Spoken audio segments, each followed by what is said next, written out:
Oui, c'est parti. Bonjour, bonsoir. Balandi Nyonstu ya Yoka Baz TV. Oh, ya bino mwana mboka sénateur Olivier Tozongela biso na Katia Masolo. Je salue en passant les Claudie H4 qui est caméra. Que je salue en passant Oyo na Katia Kosala Poete Bilili Oyo. Ezala na ngamu na ngai bino pe bo capter yango. Alors le lot continue na masolo to ko beta masolo ebele malgré ba jour ebele to zala kina bino awate le lot to songeli masolo ya actualité politique to continue na yango to ko ba pe na yango to ko beta le lot masolo ne na yango to ko beta na makam oyo etali voyage ya monsieur Kabila. Après ça to ko beta le sous masolo oyo etali d'échéance ya bureau ya Janine Mabunda. Pour toi, si c'est pas le sous, na masolo o etali beaucoup tani ya mokonzi ya mok na premier ministre ilonga ilukam. Merci na balandinyo stubo pesanga lito parce que eza makamo moko très sensible oyo eza na kacha koleka na mboka na biso. Sans plus tarder, to koti na oyo etali voyage ya monsieur Kabila na Kolwezi. Na yoki batu ebele bazana kacha komituna bazana kacha kolela pourquoi Kabila kei na Kolwezi Kabila kei na Kolwezi na ndenge na ete nde masolo biso toyeli ao avant que Kabila voyage ba pekisaki ye akende premier tour na Katanga deuxième tour na Kolwezi ba pesaki message.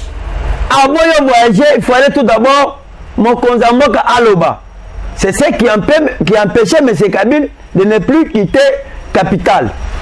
Mais le lot, tout le monde mon Konzamboka Alobi a fait ce message de au moins il va passer Kabila fait vers Akine Kolwezi. Oui, écoutez, il y a une chose. Malgré Kabila qui est na Kolwezi, accueilli de mon côté. Yeba que Kabila c'est un terroriste, Kabila c'est un criminel, Kabila c'est un kadoko, Kabila c'est un rebelle tout à fait exactement. Bakotika la tête, bakotika te Kabila jamais. Abima yemoko na kacha capitale akende Kolwezi. Kobima ya Kabila. Batini brigade ya 22e région militaire ya Katanga. Et qui na Kolwezi et sécuriser Kolwezi Mobimba. Mouvement nyon surtout mais c'est Kabila Kosala et ça a surveiller. À part ça, tout le monde États-Unis d'Amérique a tenu batunaye pe bazana kati ya Kabila. Batini 3 drones na kati ya surveillance ni ya Kolwezi. Kabila ako bouger ata mukete. Kabila esika azali sécurité za makasi. Bazo surveiller mais boye ba ke kokene na ye akozonga awate eza déjà exil Mobutu akenda nazo kende kozation tilibela tilelo zonga te. C'est ce que moi je vous dis kokende ya Kabila na Kolwezi eza de la libela akozonga awate. Pourquoi États-Unis d'Amérique a renforcé la sécurité, nous pensons à Kolwezi? Pourquoi la République démocratique du Congo a renforcé la sécurité et surveillé Kabila et Sikayon Sozan à Katia Kokota? Ville à Kolwezi est une ville moko très sensible. Et dans la zone rouge pour la République démocratique du Congo. Mais esika ba société minière et belé et fani na kati ya Kolwezi.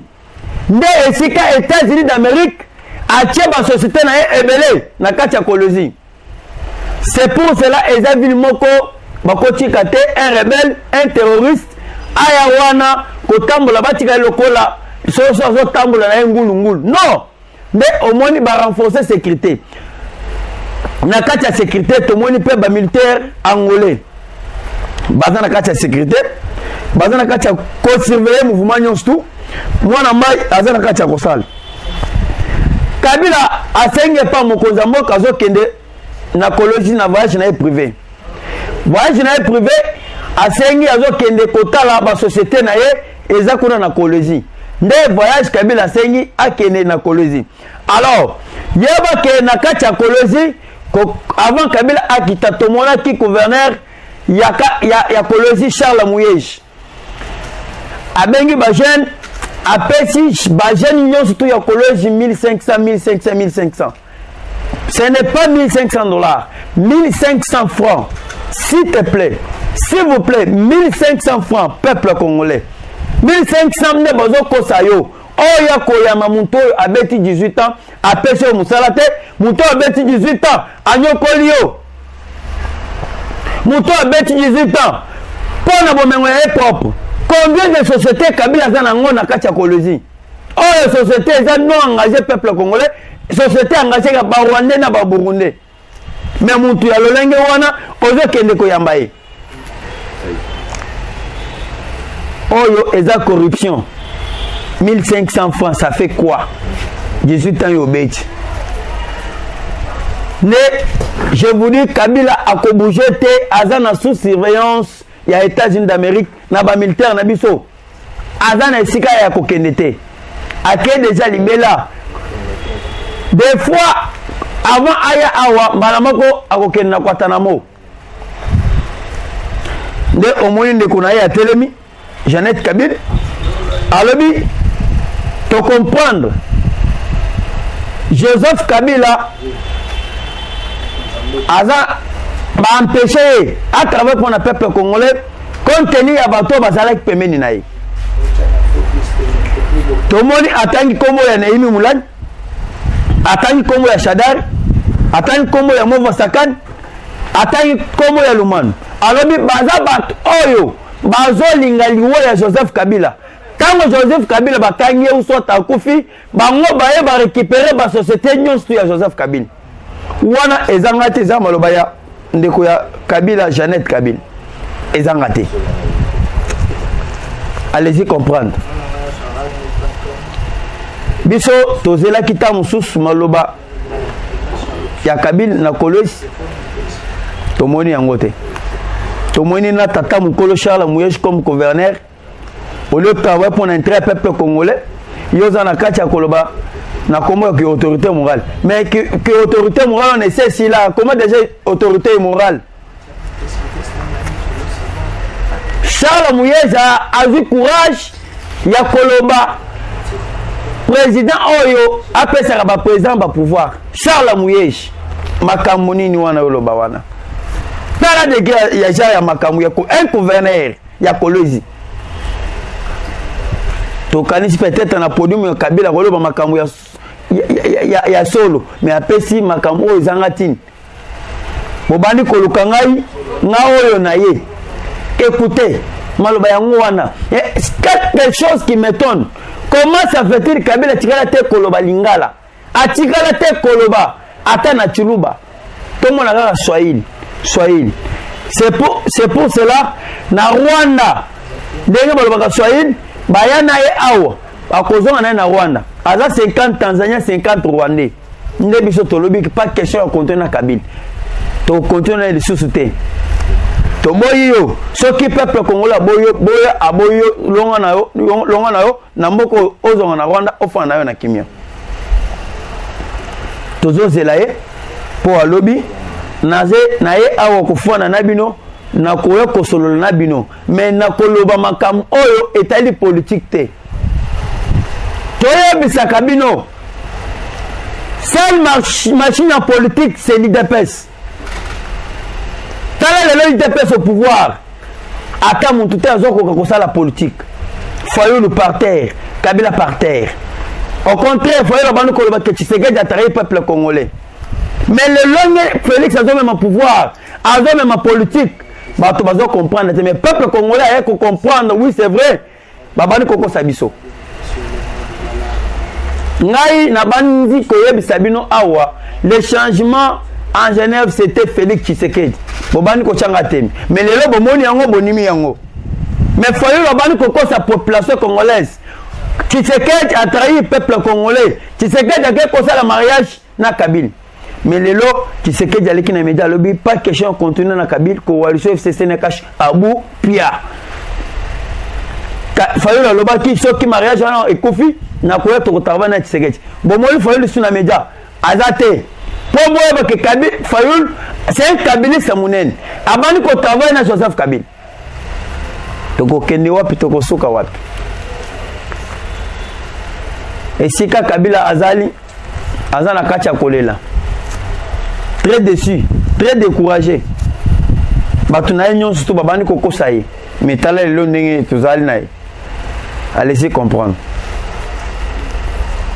tozo pesa mokoza mboka merci makasi parce que Alingi Kimia il a travaillé avec un papier de 50 francs avec un stylo de 50 francs muntu oyo azalaki na bibundeli ya genre nyon surtout mais lelo muntu wana ba effacer sur scène politique oh le lengeni ya politique ah Etienne Tshisekedi wa Mulombo osali musala ça va to kanisa ki bato ebele oyo bakenda bayeba politique mais nzoka zéro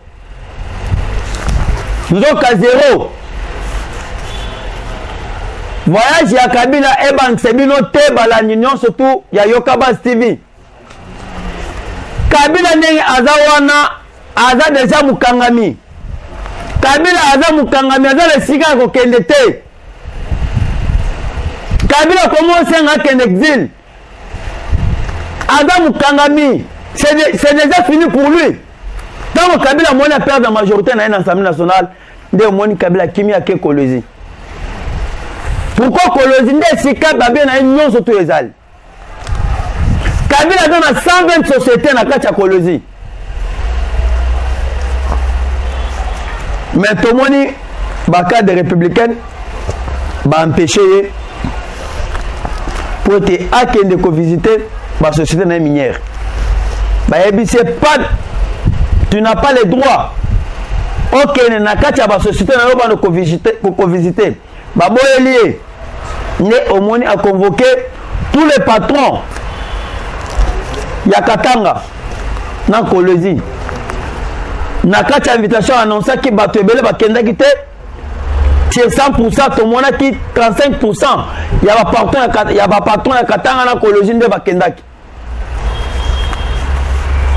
to yebisa kibino bato nyonso wana baza dia lelo balie bakimi tala yo moko tikali toko sopo en désordre allez-y comprendre Kabila politique comme les bololo makambu oyo ya autorité morale esili na ba député oyo biso to bani ko croire que bako tikal fidèle pa Kabila lelo ba comment le bele lisusu Kabila ba comment le que a politique et autorité morale esili c'est pour vous dire chaque chose a son temps et ça moment moko okozala na yo président moment moko okozala pe na yo civil tozana ye malem oui ça va merci to poussi na lomang protocole na deuxième point na biso na affaire oyo etali décision ya bureau ya Mabunda toyebisaka bino celle que IDPS au pouvoir qui va mettre un état de droit le loto état de droit ya sol bato ebele babani kotia tememe lelo bamoni siko état de droit ya malam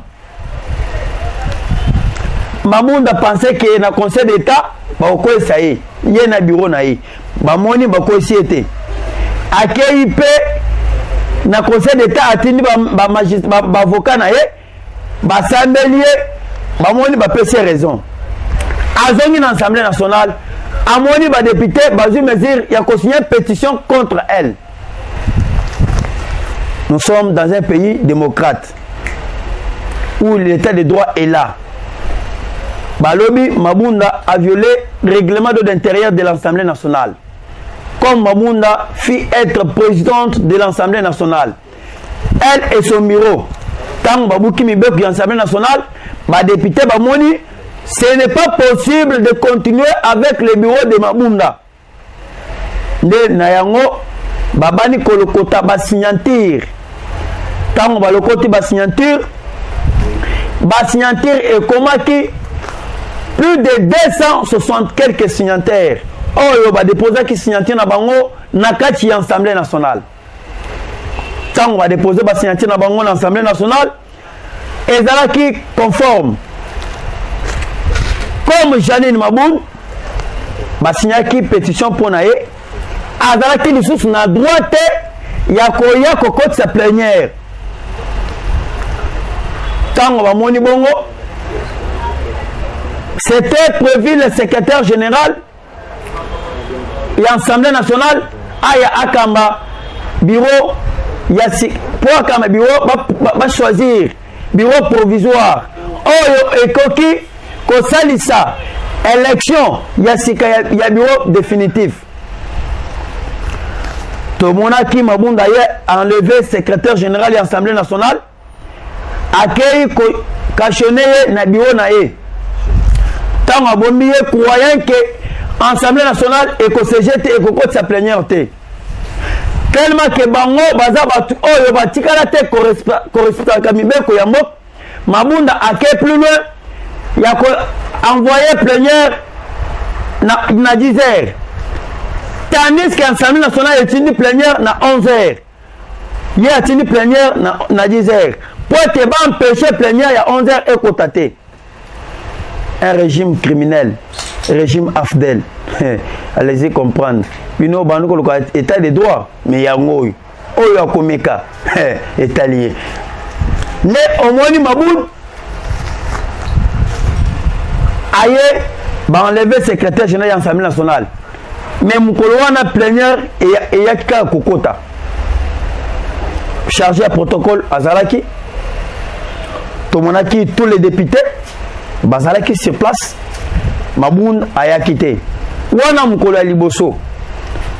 Tant on va choisir bureau provisoire. Baye Bache, un jeune papa qui est à l'âge de 78 ans.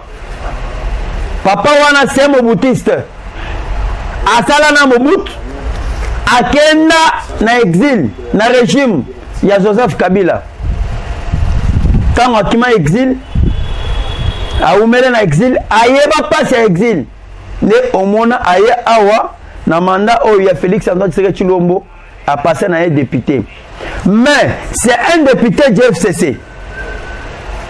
Il a remplacé le bureau provisoire et l'Assemblée nationale. C'est un député du FCC. La deuxième dame, Azali, député, il y a PPRD. Le garçon là, le jeune garçon, Azali, député, il y a plus mobile. Allez-y comprendre, ça c'est un état de droit, un vrai état de droit. Comment ça fait-il? FCC, PPRD, mais pas question, il y a bureau à Mamoun. Ndenge va présider plénière. Ndenge élection Salim qui toko wat.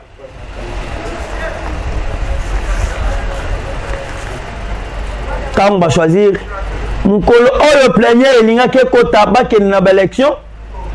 Peut-être Mamoun peut s'appeler défense nae. Toye komona Janine Maboun abengi ba jeune akabel bango ba machette tina bureau na ye batiaki ba machette. Allez-y comprendre. La présidente de l'Assemblée nationale. Oyo est un crime. Comment ça fait-il yo yebi mibeko ya mboka? Ozi ba arme blanche au principe na maboko. Pona nini? Pour ba militant IDP soki ba ye na Assemblée nationale ba ye pour ba soutenir ba député ba banda sa sabango na ba machette. Ba kata bango na ba maboko. Nzoka Janine Maboun na Assemblée nationale atie ba béret rouge. Batu oyo basala ka misala na Assemblée nationale basala ba béret rouge. Tout le monde qui bango na Assemblée nationale ba ye pour basala moboul ba empêcher plénière et cotaté. Nous sommes en complicité avec nos policiers. Tout le monde général Amoul Azalak chargé à secrétaire de l'Assemblée nationale. Tout le monde a salé le roi Malongate. Tokuchi ba machette et belé na bureau ya Maboun. C'est quelque chose que moi et toi on peut se demander. Machette ou on est continué. Tandis que sécurité, ils allaient qu'on a la police. Mais machette est contre l'Assemblée nationale. de omoni Jean-Marc Kaboun abimaki libanda a interpellé général Amour Lolobi bino boza awa kosa la sécurité dans l'Assemblée nationale mais tomoni ba machete ko tikuna ebele baba ne kosasa ba combattant ba ne kobeta ba combattant na banzoto ça dit à quoi beaucoup de policiers sont en complicité avec Joseph Kabila sont en train de travailler avec Joseph Kabila Zoka policier aza apolitique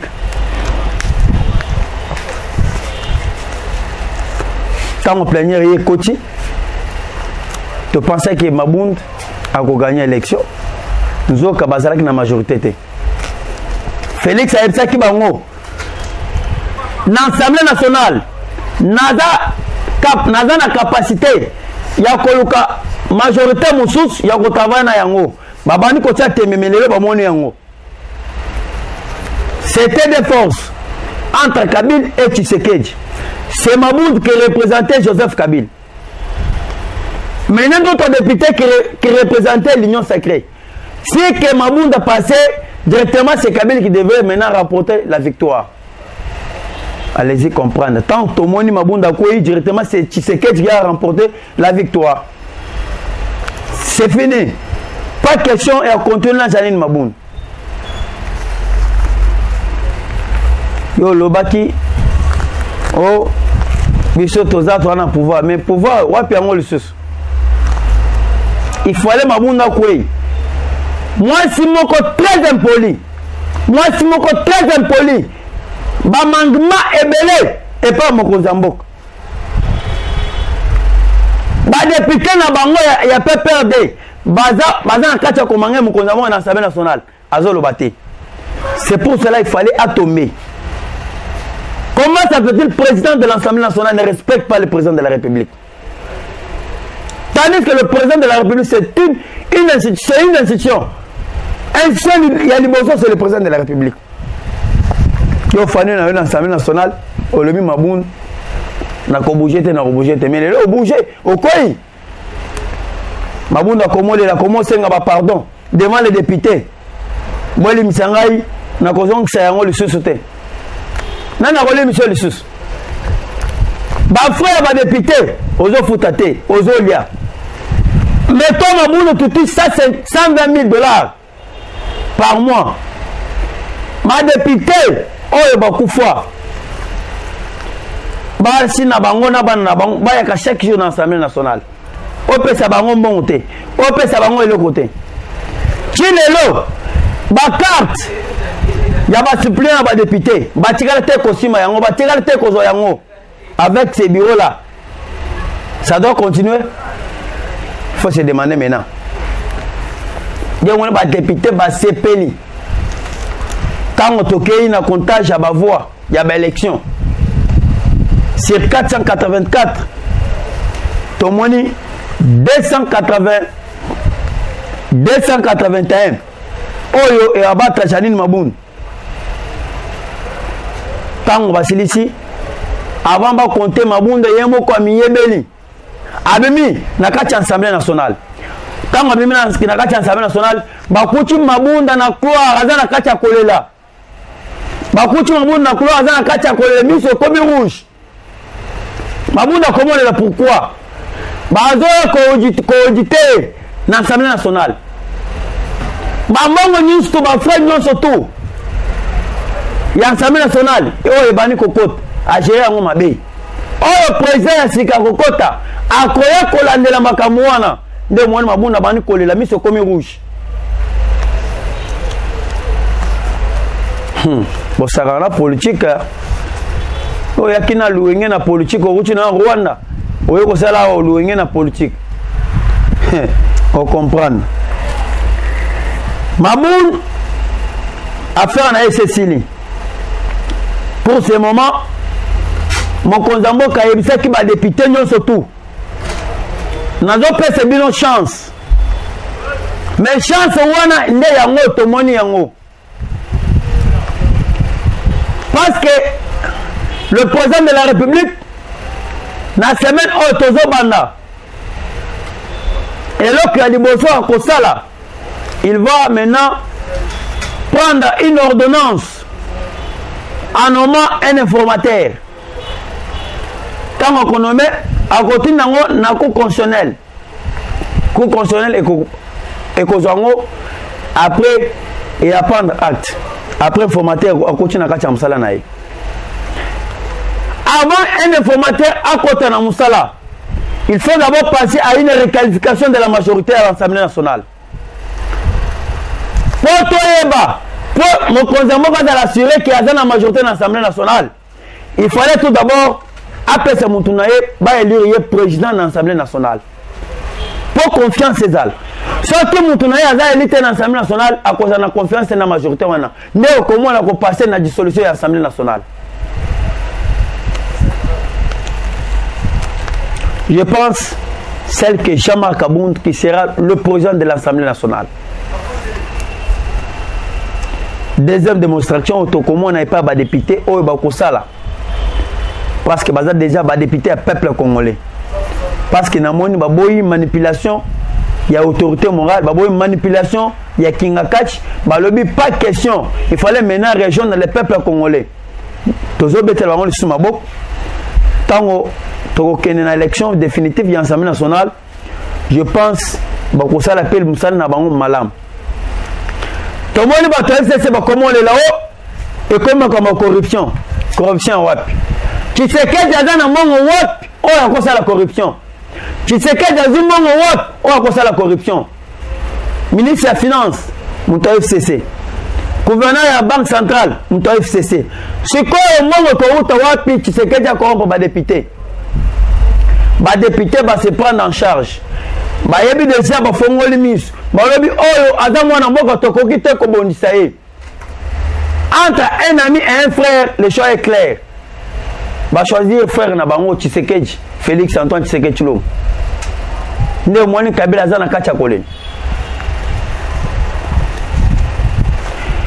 Pour ce moment, après la qualification majorité dans l'Assemblée nationale, toko passer sikoyo na élection dans l'Assemblée nationale. Après l'élection de l'Assemblée nationale, tu as passé dans l'autre formateur du gouvernement. Tant que formateur du gouvernement à Koya, tu as passé sur le gouvernement, il y a union sacrée. C'est ce que moi je demande à tous les peuples congolais, base à la kimia, base à la calme. Gouvernement union sacrée, tant que Kobima. Makamu ya dollar, au Kobe, tant que le sous-souté, Makele, Nalitoi. Dollar est cochité jusqu'à 100 dollars et comme à 40 000. Pour le gouvernement, le Barwandais va causer la tête.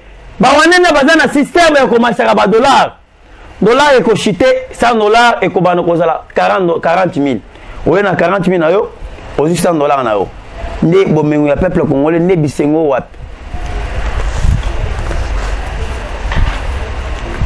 Tous la kacha continuer na masolo. Parce que mon Kozambo a déterminé. Tout le monde n'a pas de cognon, surtout pour se compléter pour le peuple congolais. Zambé comment confondre bango. Pour ce moment, tout le monde n'a pas de Tanganik. Les députés ont fait des pétitions pour le départ de M. Zoé Kabila. Bamoni Zoé Kabila est incompétent. Azo Kokate Kosela Moussala n'a pas de Tanganik. Basigna ma pétition, il fallait Zoé Kabila à Kweya. Kalateli Kamwazo Kabila et Kota Namai. Awa Sikoyo Moussala Ibani, Mokozambo Kalobi Misala Mibanda. Kaji Nanza Kwanza. Yo contredire nini? Ok, yo obani comment les examens comme Lukuta, mais les lots comment palper yango. Awa na Kinshasa, batu nyonso tuba comment le bao, Félix Tshisekedi. Aïbi politique. Du bosso faut la banque Koko Sabango, Félix Tshisekedi a construit population, mais les lots qui chassent mon tout à Koko la concurrence avec Félix Tshisekedi. Tant que Zoé Kabila Woken. Élection au Sel Managacha Tanganik, Baluki gouverneur Moussa Sik. Nakacha ba institution Toboyi Bawande. Dès au moni, ministère de la décentralisation ba annulé yango. Pose un ministère moko stratégique Yabarwandais. Comment ça fait-il depuis que Roubert Aza Aou Kakaye Moko Wana Aza la ministre de la décentralisation? Le quoi, la maman a peut-être à Botaï, à Pesca, comme Yoko Zara, ministre de la décentralisation, tu as évité. Quand toujours la même personne, Néo Moïse Mokonzamboka a tché quoi au était le ministre de la décentralisation. Bato Banoko le Minye Mokei, Bazate, Bakimi. Des moments où au col de Minye Mokei Wap. Homme politique, Batika Koko, sa peuple congolais. Congolais, Fongola, parce que homme politique, Bazana Badiscoul, Moko et le Kouta. Yé Kabila Wana. C'est pour cela, Sénat, Nansame National, et Koya na Moussala Mounene. Balongola Makambu, surtout ya Kabila. Comment ça fait-il Kabila Zana bas 2500 gardes républicaines? Bazana Katia Kosiveye. Makambu, on va ranger tout. Dès mon Keman Koen a lobby, départ ya Kabila, et ça déjà départ na ya exil. Kokende ya Kabila, ils exil tout à fait. Matunaye Batikali Kima Bazana Katia Kolobate. Dès au Moni Némi Moulin na Katia Assemblée nationale, aïe à Pessi, maître Nager Loboko, à Pessi Moto na Loboko, Yoza Mobile. Oza Mobile. Tomoni, Oza Mobile, Olongi Bitum. Et ça qui peut m'battre. Maître Nager à Ebissier, nous ne sommes pas des ennemis, mais nous sommes Toza ba ennemi, mais Toza ba oyo bazobunda na ba parti politique na bango yo za na kati ya FCC ozobunda FCC ngana zobunda pona IDPS nde bobo organiser te mais Toza ba ennemi te wana maloba ya maître Nager Némi Moulanya ndimi eza pamba te makambo nyonso to ya FCC ekozala te makambo échanger mukolo ya lobi tomoni ndeko Mova Sakani alingaki voyager pe lisusu akomi na aéroport international Ndil batelemisie bayebisie pas question mutu abima lisusu na Kinshasa baboyi pote ye voyager alingi asilika abimisa bamimba fulu na ye bayebisie papa soki omeki awa tokokanga yo bazwi bapasseport na ye babotoli yango awa sikoyo mwana na mwana bendana tokoyoka lisusu kombo te ya PPRD FCC awa FCC komo panzana ndezok tomoni papi Tamba telemi pe alobi pas question de continuer Némi Moulin comme coordonnateur ya FCC il fallait Némi Moulin a démissionné bamoni Némi Moulin ya sali eloko ya malonga te nyonso wana ni politique ya Félix Antoine Tshisekedi Tshilombo yo zana no diviser PPRD yo zana no diviser FCC awa sikoyo mwana na mwana bendana peuple congolais eza bomengo na biso tosimana na maboko totamola elongo munguna aya te ko diviser biso eza mboka oyo bakoko batikela biso muntu ata moko te aya ko diviser biso tozala prudent oui tokomo okoba la souk po tokota na point na biso ya suka oyo etali mais c'est ilunga ilunkamba tomonaki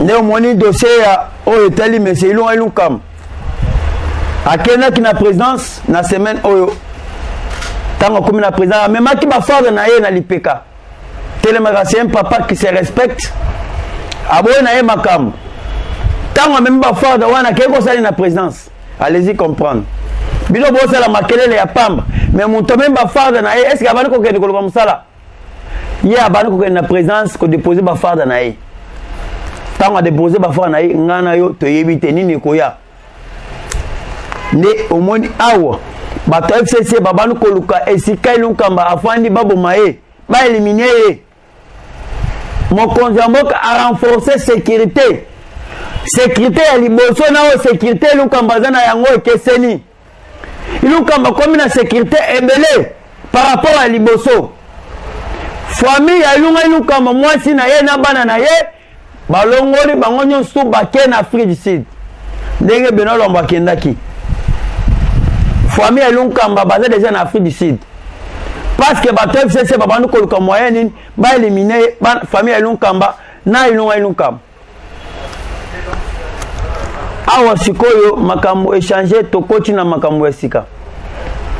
Bana Israël ba nyokomi pendant 40 ans. Pour beaucoup de terre promise. Bisope awa tonyo komi to sel déjà 38 ans na opposition. Tant que tokoti na pouvoir, to sel une année et demie. Pour toko qui c'est 2 ans, toko kote na janvier toko qui c'est 2 ans. Na 2 ans on attend toko bakse na 38 ans opposition et salut le col à 40 ans. Le col à bana Israël. Tant que bana Israël bazana na Égypte, banyo komi pour beaucoup ma Israël banyo komi pelisusu. Nde omoni awa mokozo mboko tant tokene na janvier. Janvier eza déjà réussite ya peuple congolais, entrer le peuple congolais na terre promise. Histoire ya bana Israël na ya biso ya IDPS eza histoire moko.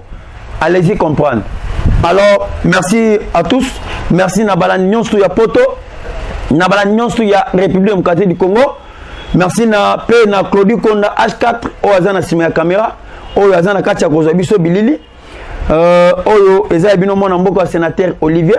Ceux qui ont posé au contact na plus 243 89 335 89 51. Plus 243 89 335 82 51. J'ai dit et je vous remercie. Ciao.